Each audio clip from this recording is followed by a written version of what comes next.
escuchando el noticiero Cocavisión.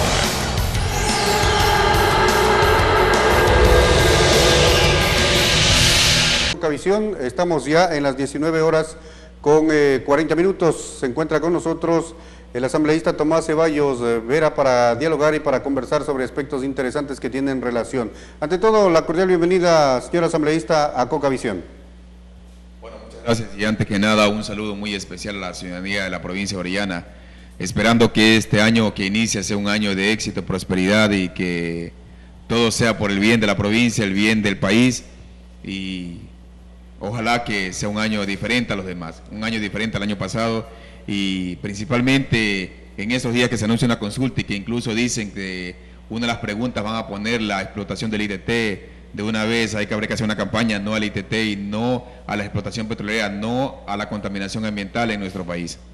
Señor asambleísta, quisiéramos empezar sobre un tema. Usted en estos días que está acá en la provincia de Orellana había comunicado a los medios de comunicación que va a participar en una marcha al celebrarse el día de mañana el primer aniversario de la muerte de los 4 campesinos en la frontera ecuatoriano-colombiana.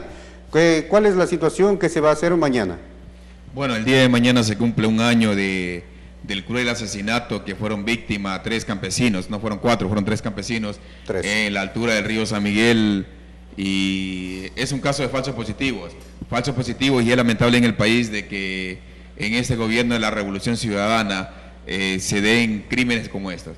Bueno, aunque ya en la provincia estamos acostumbrados, cuando le mataron a Julio Yori, fue asesinado vilmente Julio Yori, después le asesinaron a Luis Guerra, la asesinaron a Segundo Coral de la Cruz, a Edison Sotomayor. Entonces ya hemos estado acostumbrados aquí en la provincia de que cada vez que había una protesta se asesinaba a las personas, pero en cambio a los 3 campesinos que asesinaron vilmente, digo vilmente porque fueron asesinados por la espalda y después se los tildaron de que eran guerrilleros, fueron asesinados por la espalda y es un caso de falsos positivos y es un crimen de Estado, es un crimen de lesa humanidad de que tiene que ser sancionado por no por este gobierno, porque este gobierno está encubriendo a los cómplices, a los autores y a los criminales en este caso.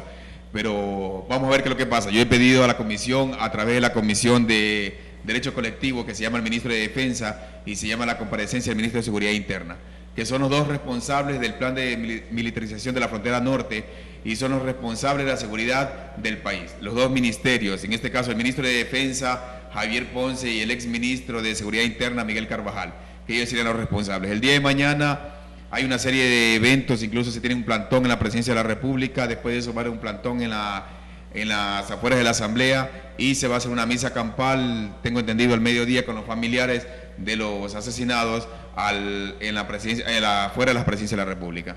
Dentro de esta situación, entonces, también tiene que ver algo sobre la situación del procurador del Estado, que se va a dar mañana la posesión en la Asamblea Nacional. ¿Qué es lo que usted de pronto no estuvo de acuerdo y cuáles fueron las objeciones para que se le nombre al doctor García como Procurador General del Estado? Bueno, hablándolo del procurador, es lamentable que el Consejo de Participación Ciudadana, que la ciudadanía tenía confianza en el quinto poder del Estado, este Consejo de Participación Ciudadana que yo le he bautizado Consejo de Participación Correísta y Control Patiñista, porque aquí lo controla Ricardo Patiño y es manejado por Alexis Mera, porque Alexis Mera se le veía a cada momento, muchas veces cuando se iba a nombrar a la superintendente de bancos, se le veía a Alexis Mera estar atrás de los consejeros para que designen a una autoridad. Y en este caso, digo, es lamentable que el Consejo de Participación Ciudadana, yo presenté la impugnación contra el doctor García con cerca de 4.000 hojas donde demostraba de la imparcialidad que ha demostrado este señor, de la parcialidad que ha demostrado este señor a ocupar sus funciones como procurador. Este señor incluso viola esta constitución, esta es la constitución política del Estado, la constitución que hicieron los correístas, la constitución que hicieron los de la Revolución Ciudadana, la mal llamada Revolución Ciudadana en Montecristi, y esta constitución en el artículo 289 es bien claro. Incluso aquí en este canal y entre los medios públicos de todo el país, yo denuncié la emisión de bonos. Desde el 2008 hasta la fecha se han emitido más de 4.000 millones de dólares. El artículo 289 dice: la contratación de deuda pública en todos los niveles del Estado se regirá por las directrices de la respectiva planificación y presupuesto y será autorizada por un comité de deuda y financiamiento de acuerdo con la ley.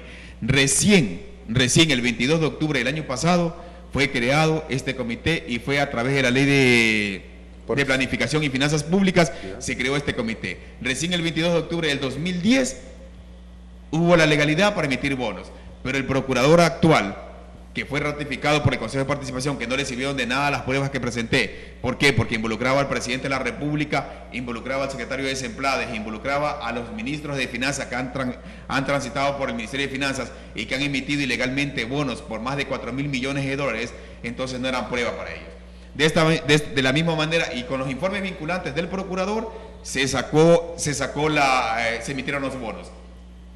De igual manera, el procurador el año pasado permite, con un informe vinculante de él, de que se entreguen dinero a los partidos políticos y a movimientos, y en este caso al Movimiento País. El Movimiento País es un movimiento y de acuerdo a la Constitución, recién con esta Constitución pueden recibir recursos los partidos políticos, los movimientos políticos, pero con la Constitución del 2008 no podrían recibir recursos los movimientos políticos. Pero el procurador, en forma mañosa, para beneficiar al Movimiento País, emite un dictamen favorable para que se le entregue, de acuerdo a la Constitución del 2008, al Movimiento País más de 2.800.000 o 700.000 dólares, perjudicando al Estado ecuatoriano con más de 7 millones de dólares.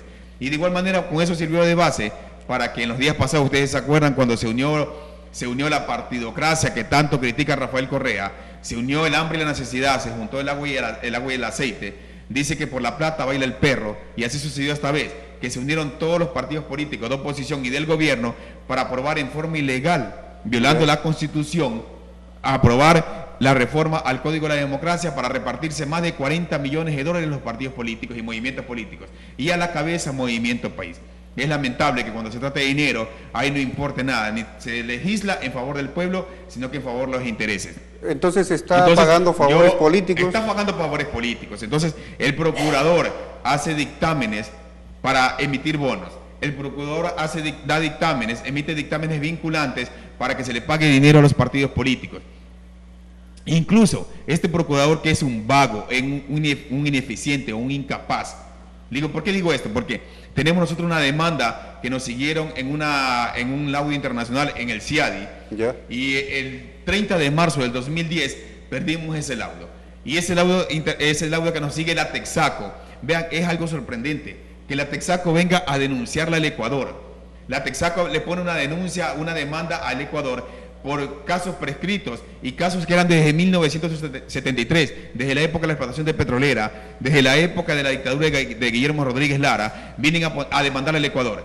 Y este procurador, que poco nada hizo y que pagó más de 35 millones de dólares con abogados externos para que nos defiendan por este proceso que seguía la Texaco, perdemos el proceso.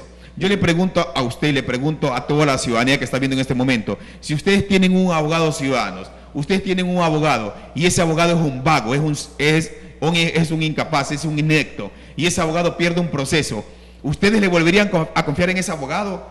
Y ese abogado nos hace pagar al Ecuador, no, porque nos sale la demanda de cerca de 700 millones de dólares, 698 millones de dólares que le toca pagar al Ecuador. Y aparte de eso, este abogado contrata abogados externos por más de 35 millones de dólares. Entonces, ¿qué quiere decir? Que si este abogado es un vago, tiene que irse a su casa. Y este abogado